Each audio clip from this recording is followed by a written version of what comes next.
ગ્રામીણ મહિલાઓને આત્મનિર્ભર બનાવીને આપબળે આગળ આવેલા રાજીબેન વણકરનું પ્રધાનમંત્રી નરેન્દ્ર મોદીના હસ્તે સન્માન કરવામાં આવ્યું હતું।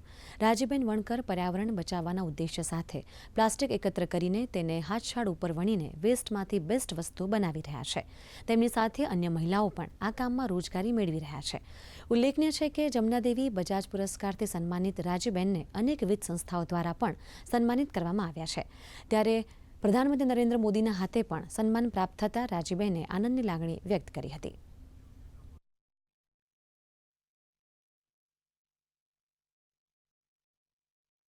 तो जो वेस्ट प्लास्टिक है जो कचरे में फेंकते हैं उससे पर्यावरण को नुकसान होता है, तो वो प्लास्टिक हम इकट्ठा करते हैं, उसको वॉश करके उसका विभिन्न करके फिर उसमें से प्रोडक्शन बनाते हैं और वो हम बाजार में फिर बेचने के लिए जाते हैं। इसी काम से हमको 2 अवार्ड मिला है, एक जानकी देवी बजाज अवार्ड मिला और एक राष्ट्रपति हाथों से हमको सम्मान भी हुआ है इसी काम से।